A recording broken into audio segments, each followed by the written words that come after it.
us through the brewery, show us what kind of magic they work here. Then we'll sample some beers. Sounds good. All right. So this is where the magic starts. This is our bulk malt bin. Here we can hold about 25,000 pounds of malt in there, and we get that about every 3 months. So that gets augured through the PVC pipe you see here, through into the grain room. We just got our specialty malt shipment in today. All of our specialty malts come bagged in 55-pound bags. As you can see, there's a lot of different varieties that we use in the various beers. There's the Glen Eagles Maris Otter single malt that makes the Heavenly IPA. When the malt comes through here, we hold it in the bulk bin there. That's got a weight to it, so we can tell exactly how many pounds we've pulled through. This is the grain mill. Basically 2 giant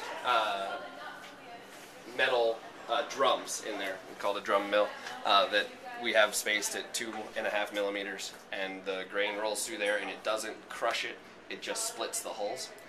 The idea is you want to crush the starches so that they'll more easily convert, but you want them to stay contained in the hulls so that you get a clear beer. From here, we auger it in the same auger style through this PVC, and it gets sent up to the grist case up above the brew house.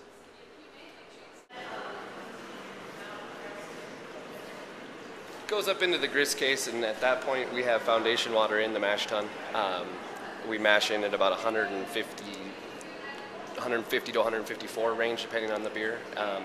The range in that small, or the difference in that small range, I guess, is lower you get more beta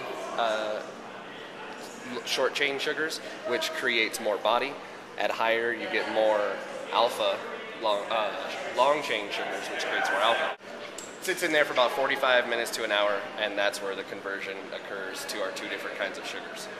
At that point, we through a series of valves and tubes, which at first look confusing, but it's really not that bad. Very complicated. It runs down to the kettle, and after we build up a little bit of volume there, we pump it back up on top of the grain bed. And by pulling some through first, we compact the grain bed slightly so that you've got a nice, dense, uniform surface. Then when we're pumping the wort back on top of the grain bed, we're using the grain bed as a filter. We get all of our small, fine proteins and chunks of malt that stay on top of the grain bed, and as it does what's called vorlaufing, you get brighter and brighter beer, which is where this sight glass here, that's our measuring device for the vorlauf you see through there. Yeah. When the beer comes through there at first, it's just cloudy and murky and dirty, and as it does that vorlauf, it gets brighter and brighter and brighter. Sweet. So what do you do with all your leftover mash? The grain? Yep. We pull it out and send it to the pig farmer who you guys just missed. Oh, We spray water on top of the mash. That goes through the mash, collecting the rest of the sugars and color, and wort brings it back into the kettle. Once we get the kettle full, we bring it up to a boil. We're boiling at 210 right now, thereabouts. We like a really vigorous boil. It kills anything that may have contaminated in that short process, which our whole clean down procedure pretty much ensures that we're nice and sanitary, but you never know overnight what, So what beer do you have in the works here, Trevor? Today is IPA. We're doing the IPA. Yep, the IPA gets a massive amount of hops. When do these go in? Okay. So this is the final hop addition for the IPA. It's 4 pounds of Cascade. Yeah, so this is, always a word of caution around the kettle. It's a very small space. There's a lot of action going on in there. When you add hops, it can create some turbulence, which can come back and boil over and spray you, so we just go nice and slow. Be careful not to burn yourself.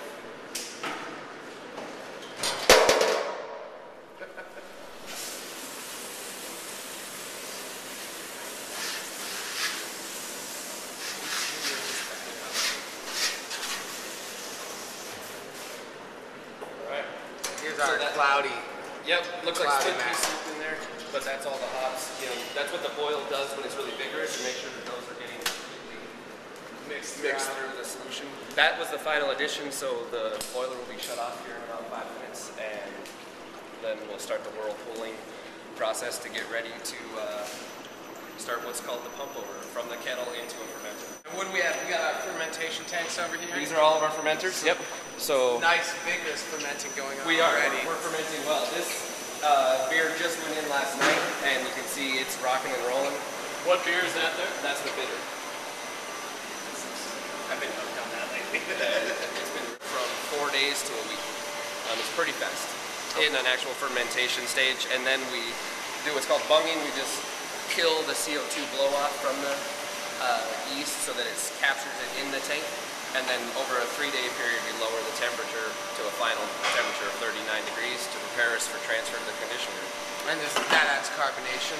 It starts the process. It doesn't get very carbonated in there at all, but it definitely gets some CO2 in. Then we carbonate, and through here is just a carbonating stone, and we're pushing CO2 into the bottom of the tank in very, very fine bubbles. That's working its way through solution. When the temperature, or the pressure gauge, gets above our threshold of about 15, 16, we bleed off a little bit, and we do that for about 8 to 12 hours, and that carbonates the beer. Okay. How much beer do you guys think you sell every week, month, year? Barrels? Year, we're on track to be above 2,700 barrels this year, which would be a banner year. 2,700 barrels, which is how many kegs? Well, a barrel is 31 gallons. So 31 gallons, so it's a little... Do your math. A little over 2 kegs. 31 gallons. 26. Keg and a half. 2.5 kegs. Because you guys use the 13 gallon. Yeah. So 8,250 gallons of beer. So I know you guys are probably working on something for the fall. Can you tell us a little bit about what you're heading towards? Since I know Montana's changing the law and upping the alcohol allotment. So what are you guys working on? In July we put a barley wine in oak bourbon barrels, and that is going to hang out in there, and we're going to forget about it until October, and then we'll pull it out and carbonate it. So that'll be one thing we've got for fall. Oktoberfest is brewed and in conditioning to be ready for our October release, and it's about time to start thinking about a Doppelbock and a brewer's reserve again.